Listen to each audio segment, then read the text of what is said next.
ማንም ሰው የተወለደበትን ሀገር ወይም ክልል አይመርጥም። ምቹ ወይም ፈታኝ በሆነ ሁኔታ ውስጥ ሊገኙ ይችላሉ። አንዳንድ ሰዎች ራሳቸውን በተለያዩ እድሎችና ከፍተኛ የኑሮ ጥረት ባላቸው ሀገሮች ውስጥ ያገኛሉ። ሌሎች ደግሞ ደህንነታቸውን በእጅጉ ሊነካ የሚችል ለፈታኝ ሁኔታዎች የተጋለጡ ናቸው። ታዲያ ጥሩ አገር በትክክል የሚገልጸው ምንድን ነው?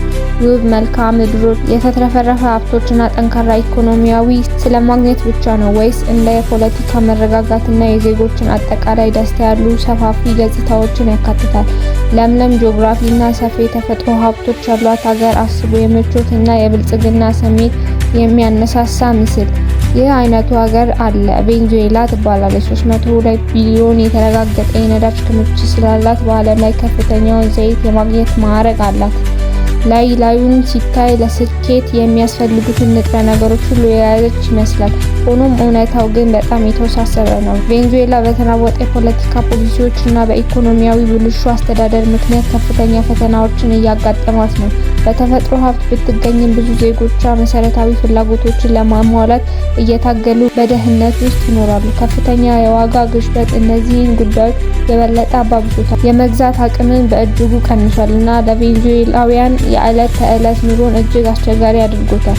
ሀገሪቱ በደቡብ አሜሪካ ሰሜናዊ ጫፍ ላይ ትገኛለች። በደቡብ በኩል በአማዞን ትወሰናለች። በምስራቅ በኩል ትገኛለች። በምዕራብ በኩል ደግሞ ኮሎምቢያ ትገኛለች። በሰሜን በኩል ደግሞ የካሪቢያን ባህር ትገኛለች። በመሬት ስፋት ረገድ ቬንዙዌላ በጣም ትልቅ ናት። በደቡብ አሜሪካ ውስጥ የተለመደ ቢመስልም በዓለም ዙሪያ ካሉ ብዙ ሀገሮች በእጅጉ ትበልጣለች። በተጨማሪም ሀገሪቱ በሀብት የበለጸገች ናት። በተለይም በዓለም አቀፍ ደረጃ ትልቁ የተረጋገጠ የነዳጅ ክምችት ስላላት ይህም ጂኦግራፊያዊ ጥቅም ይሰጣታል። ሆኖም ይህ ሀብት ቢኖርም ቬንዙዌላ በዓለም አቀፍ ደረጃ ዘይቷን ውጤታማ በሆነ መንገድ ለገበያ ለማቅረብ ከባድ የኢኮኖሚ ፈተናዎችና ትግሎች እያጋጠሟት ነው። እርግጥ ነው ስለዚህ ጉዳይ እንነጋገራለን። ነገር ግን በመጀመሪያ የዚች ብዙ ውይይት የተደረገባት ሀገር ዋና ከተማ እንመልከት። ወደ ቬንዙዌላ ዋና ከተማ ካርካስ እንኳን በደህና መጡ።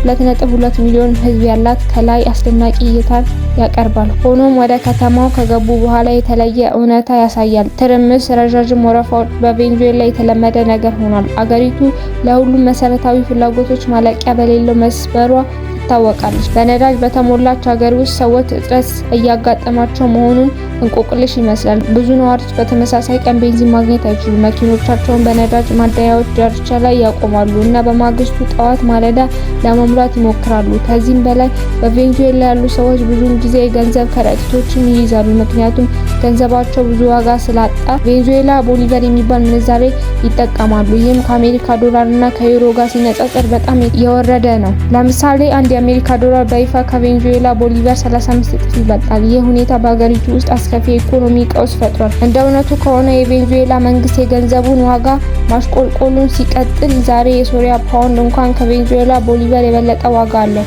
ገንዘቧ መሰረታዊ ፍላጎቶችን መግዛት በማይችልበት ጊዜ ለሁሉም ነገር ማለት ይችላል።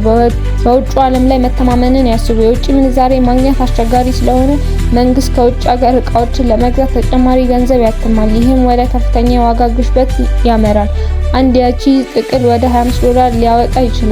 እንዲሁም በነዳጅ የበለጸገች ሀገር አስቡ። ነገር ግን ዘይቱን በማዕቀብ ስር ስለሆነ እና መሸጥ ስለማይችሉ ዋጋው አነስተኛ ነው። የተትረፈረፈ ዘይት መኖሩ ውጤታማ በሆነ መንገድ ሊሰራ እንደሚችል ዋስትና አይሰጥም። አብዛኛው ጥቅም ላይ ይውላል። በዚህም ምክንያት ቬንዙዌላ ከኢራን የተዘጋጀ ዘይት እየገዛች ያልተጣራ ጥሬ ዘይት ታቀርባለች። ኢራን ከዚህ ዝግጅት በእጅጉ ትጠቀማለች። ለምሳሌ ከፍተኛ መጠን ያለው ያልተቀነባበረ ዘይት በምትኩ የተቀነባበረ ዘይት በርሜሎችን ያቀርባሉ። ይህም ከስምምነቱ በእጅጉ ትርፍ እንዲያገኙ ያስችላቸዋል። በሀብት ውስጥ የተትረፈረፈ ሀብት መለማመድ የአንድን ሀገር ሕዝብ በእጅጉ ይነካል። ለምሳሌ በቬንዙዌላ በሳምንት 3 ዶላር ከኤቲኤም ማውጣት ይችላሉ። እንደ ሊባኖስ ባለ አስቸጋሪ ኢኮኖሚ ውስጥ ግን እስከ 100 ዶላር ማውጣት ይችላሉ። ይህ ልዩነት በቬንዙዌላ የባንክ ስርዓት ላይ እምነት ማጣትን ያስከትላል። ይህም ከውጭ ሀገር የሚገዙ ግለሰቦች ሊያወጡት የሚችሉትን ያህል ዶላር እንዲያመጡ ያነሳሳቸዋል። በዓለም አቀፍ ደረጃ ተቀባይነት ያለው ካርድ ቢኖሮትም እንኳን የቬንዙዌላ ኤቲኤሞች ብዙውን ጊዜ ገንዘብ የላቸውም። ችግሩ በዚህ አያበቃም። ለምሳሌ በአንድ ሀገር ውስጥ ግዢ ከፈጸሙ እና ለ3 ዶላር እቃ የ10 ዶላር ሂሳብ ካስረከቡ በጣም ጥቂት ንግዶች የ7 ዶላር ለውጥ ሊያሳጡት እንደሚችሉ ሊያገኙ ይችላሉ። በዚህ ምክንያት ኢኮኖሚው ይጎዳል እና ቱሪስቶች እንኳን ሊሳተፉ አይችሉም። ውጤታማ በሆነ መንገድ አሁን በቬንዙዌላ ውስጥ የስራ ፍላጎት ያለው የአካባቢ ነዋሪን አስቡበት። ከቤተሰቡ ጋር ወደ ጥሩ ምግብ ቤት ሄደው ሂሳቡ ወደ $100 ይደርሳል እንበል። በአገሪቱ የፋይናንስ ገደቦች ምክንያት ዜጎች የአካባቢውን ገንዘብ ማግኘት አይችሉም እና የክሬዲት ካርዶችንም ተግባራዊ አይደሉም። ይህንን ለመፍታት የምግብ ቤት ባለቤቶችም ሆኑ ደንበኞች በዩናይትድ ስቴትስ የዶላር አካውንት አቋቁመዋል። ደንበኞች ሂሳቡን ለመሸፈን ከአሜሪካ የባንክ አካውንቶቻቸውን ወደ ምግብ ቤቱ ባለቤቶች በስልካቸው ማስተላለፍ ይችላሉ። በዚህ ምክንያት በቬንዙዌላ ውስጥ ብዙ ቤተሰቦች በዩናይትድ ስቴትስ የባንክ አካውንቶችን ይይዛሉ። ሆኖም ይህ ዝግጅት የቬንዙዌላ መንግስትን አይጠቅምም፣ ምክንያቱም ሰዎች ወደ አካባቢው ባንኮች ገንዘብ ለማስገባት ፈቃደኛ አይደሉም። የሚያሳዝነው ነገር ወርሃዊ ዝቅተኛው ደሞዝ 130 ቦሊቫር በግምት $5 የአሜሪካ ዶላር። ይህም ድምር ለአንድ ወር ሙሉ ለመትረፍ ሙሉ በሙሉ በቂ አይደለም። መንግስት አልፎ አልፎ የህዝብን ትራንስፖርትና ነፃ ያደርገዋል እና የምግብ እርዳታ ያከፋፍላል። በብዙ ጣቢያዎች ነዳጅ ብዙውን ጊዜ ያለ ክፍያ ይሰጣል። ባለፈው ዓመት ለሰራተኞች አማካይ ወርሃዊ ገቢ ከ$45 አካባቢ ወደ $70 አድጓል። ይሁን እንጂ ቬንዙዌላውያን መሰረታዊ የኑሮ ወጪያቸውን ለመሸፈን ቢያንስ $500 ዝቅተኛ ደሞዝ እንዲሰጣቸው እየጠየቁ ነው። ይህ ፍላጎት የማሟላት እድሉ አነስተኛ በመሆኑ በ10 ሺዎች የሚቆጠሩ ሰዎች ወደ ኮሎምቢያ እየሄዱ ነው።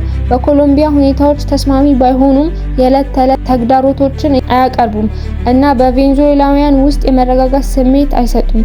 ከረጅም ጊዜ በፊት ቬንዙዌላውያን በክልሉ ውስጥ ካሉት እጅግ ስልጣኔ ካላቸውና ከበለጸጉ ሀገሮች አንዷ ነበረች። ከዓመታት በፊት በላቲን አሜሪካ ከፍተኛ ደረጃ ላይ ነበረች። ሰዎች የተሻለ ህይወት ፍለጋ እና የተረጋጋ ማህበረሰቦችን ለማቋቋም እንደ ሊባኖስ እና ሶሪያ ካሉ የመካከለኛው ምስራቅ ሀገሮች ወደዚያ ተሰደዱ። ሆኖም ነገሮች ለቬንዙዌላውያን እንደጠበቁት አልሄዱም። ከ1998 በኋላ የቀድሞ ፕሬዝዳንታቸው ኢኮኖሚውን ከምርት ላይ የተመሰረተ ወደ ነዳጅ ላይ በጣም ጥገኛ አድርገው ቀይረውታል። በሁጎ ቻቬዝ ዘመን በመሰረቱ ኩባንያዎችን አባረሩ። የምርት ስሞችም ካሉት ዘይታችን አለን በማለት መጀመሪያ ላይ ይህንን አካሄድ በአብዛኛው አሳይተዋል። የቀረው ቻቬዝ ሀብትን እንደገና በማከፋፈል ከሀብታሞች በመውሰድ እና ድሃውን አብላጫውን በመርዳት ላይ በማተኮር ነው። አብዛኞቹ ድሃ በመሆናቸው ቻቬዝ የተተገበረውን እያንዳንዱን ፖሊሲ በሙሉ ልብ ደግፈዋል። ይህ በእያንዳንዱ ምርጫ ድል እንዲያገኝ አስችሎታል። ሀገሪቱ ባለጠጎች ከደሃው አብላጫ ህዝብ የመፈንቅለ መንግስት ተስፋ በመጣሉ በመጨረሻ ንብረቶቻቸውን ሰብስበው የትውልድ ሀገራቸውን ለቀው ወጡ። በዚህ ምክንያት ዛሬ ቬንዙዌላውያን ከጎበኙ በተለምዶ የሚጠብቋቸውን ብዙ ብራንዶች አያገኙም፣ ምክንያቱም አሁን የሉም። ለምሳሌ ማክዶናልድ በአገሪቱ ውስጥ አለ፣ ነገር ግን አንድ የቬንዙዌላን ኩባንያ የምርት ሳሙና የመጠቀም መብት ካገኘ በኋላ በተለየ ስም ይሰራል። የድንች ዋጋ ከፍተኛ በመሆኑ የፈረንሳይ ጥብስ ከመሸጥ ይልቅ ዩካ የሚባል ጥርት ያለ የሊጥ ምግብ ያቀርባሉ። በመጨረሻ የግሉ ዘርፍም ሆነ የበለጸጉ ግለሰቦች ከቬንዙዌላውያን መውጣታቸው ለአገሪቱ ከፍተኛ ፈተናዎችን አስከትሎ ለውድቀቱ አስተዋጽኦ የሚያደርግ ሂደት አስጀምሯል። እንደ አውሮፓውያን አቆጣጠር በ2013 ቻቬዝ አረፈ። ሰዎች ለምግብ ቆሻሻ ይዘዋወሩበትን ፔትሮ ግዛት ትቶ ሄደ። ከቻቬዝ በኋላ ኒኮላስ ማዱሮ ፕሬዝዳንት ሆነ።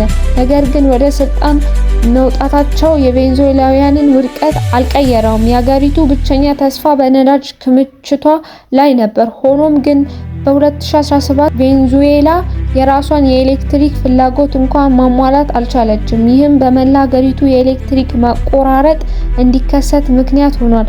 የትራፊክ መጨናነቅ ቆመ፣ የሜትሮ አገልግሎቶችን ቆመ እና አገሪቱ ወደ ጨለማ ገባች። በዚህ ወቅት ብዙ ሰዎች ወደ ድብርት ገቡ እና ካጋጠሟቸው ጉዳቶች ማገገም ቀላል አልነበረም። ዛሬም ቢሆን ቬንዙዌላ መረጋጋትን መልሶ ለማግኘት ትቸገራለች። የኢኮኖሚው ትርምስ የወንጀል መጠንን ወደ ታይቶ በማይታወቅ ደረጃ አድርሶታል። ይህም በዓለም ላይ ካሉት በጣም አደገኛ ሀገሮች አንዱ አድርጓታል። እንደ ፔታሬ ያሉ አንዳንድ ሰፈሮች ለአደጋዎች ታዋቂ ናቸው። አንዳንዶቹ በብራዚል ውስጥ ካሉ ፋቬላዎች የበለጠ አደገኛ እንደሆኑ አድርገው ይቆጥሯቸዋል። በዋና ከተማዋ በምትገኘው ፔታሬ አሽከርካሪዎች በቀይ መብራቶች ላይ ከማቆም ይቆጠባሉ፣ ምክንያቱም አብዛኛዎቹ ጠለፋዎች እና ዝርፊያዎች የሚከሰቱት ተሽከርካሪዎች በማይቆሙበት ጊዜ ነው። በዚህም ምክንያት የቬንዙዌላ ፖሊስ በቀይ መብራቶች ላይ ባለማቆሙ ቅጣት አይሰጥም። በዚህ አስቸጋሪ አካባቢ ሁሉም ሰው መውጫ መንገድ እየፈለገ ይመስላል። ከብዙ ዓመታት በፊት ሲሞን ቦሊቨር የተባለ መሪ ቬንዙዌላ፣ ኢኳዶር እና ኮሎምቢያን ከስፔን ቅኝ ግዛት ነፃ አውጥቷቸዋል። በግራን ኮሎምቢያ ጥላ ስር አንድ አድርጓቸዋል እና ለክልሉ ነፃነት ሰጥቷል። ዛሬ የላቲን አሜሪካ ሀገሮች የኢኮኖሚ መዳንን ይፈልጋሉ። የቬንዙዌላ የኢኮኖሚ ችግሮችን ከመረመርን በኋላ ትኩረታችንን ወደ ተለያዩ ርዕሰ ጉዳዮች እናሸጋግራለን። ቬንዙዌላ እስከ 90 ቀናት ለሚቆዩ አብዛኛዎቹ አገሮች ቪዛ እንደማያስፈልግ አስቀድመው ያውቁ ይሆናል።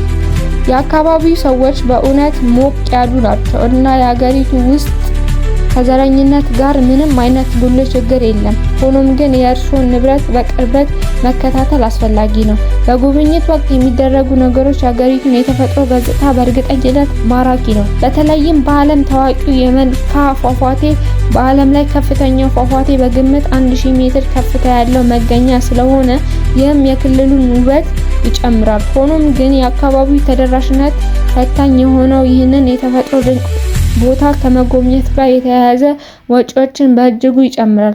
ፏፏቴውን በቅርበት ለመመርመር ሄሊኮፕተር መውሰድ ያስፈልጎታል። ቪዲዮ ከተመቻችሁ ላይክ፣ ሼር፣ ሰብስክራይብ ማድረጋችሁን እንዳትረሱ።